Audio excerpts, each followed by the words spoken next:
Okay, let's have a look at what we can do with paths once they're created to improve and optimize them. So this heart shape, if I go to my direct selection tool, you can see it's got a lot of points. So I did that deliberately, but just by going to Object, Path, and then add anchor points, just to add too many. So if we want to simplify this, there's a number of ways we can approach it. One is to use the Smooth tool here. And you'll see that we have this little slider, but if I just start, I need to select the object first, Smooth tool, and if I start drawing over, you can see that it's trying to reduce the number of points but retain the integrity of the shape. If I take the slider up, you can see that I can actually simplify it right all the way down to just a circle, but you want to try and find the sweet spot where it's simplified but still the same shape. You can use auto, which will do the best it can to retain the number of points. So that's smooth. So I'm just going to undo that so that we're back to the too many points scenario. There we go. In another way is to go Object, Path, Simplify. And if you click on this little settings cog, you'll see that you can adjust the settings, and it's giving you feedback here. It's saying the original had 40 points. The new one with these settings is 6 points.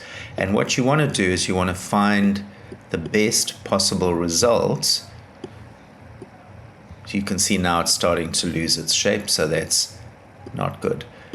But I've got it down to 6 points, which is actually a pretty good result. You can also just try auto, and it will do the best job that it can there.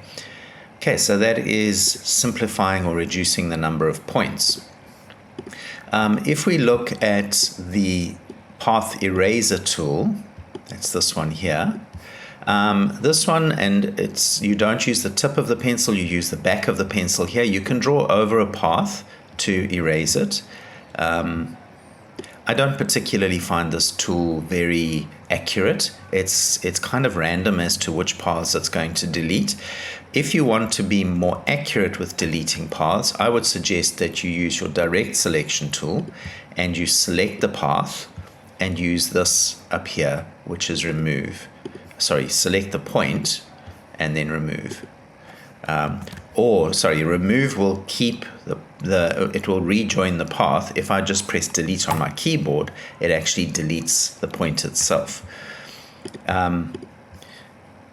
Okay, so that is the path eraser, and then we have join. So we have a shape here, and I want to create this heart shape, and it always makes sense when you've got something that's symmetrical to make one half and to make a copy mirrored across the other side. So with this selected, I'm going to go Object, Transform, Reflect, and Copy, and then I'm just going to move that copy over until it snaps like that. Now I can be very specific and go in here and use my direct selection tool and actually drag over these 2 points here. And first of all, I want to make sure that they are exactly on top of each other. So right click, average, and vertical and horizontal, and then right click, join. Okay, and on the bottom, same thing, right click, average, both, and then right click, join. Okay, so that's a very manual way of doing it. You can do it automatically if I just undo this to that point there. If I just select both shapes and I right click and I say join, it's going to try and join, but you can see because the shapes weren't completely lined up, it's actually joined down the one side here, so it's joined there. So that didn't do a good job, but sometimes it works better than other times. Let me just try one more time. If I just nudge this over a bit, let's try join. Okay, that's a better job, but you can see up at the top here, I now have 2 points like that. So I would need to fix that. So I would right click, average on top of each other, but also now I've got 1 point on top of another, so I'm going to need to delete the one, and that's messed up my shape. So the first method is going to work best in this situation to join paths together. All right, and that's it. Basically, those are the 3 tools I wanted to cover for working with points and paths.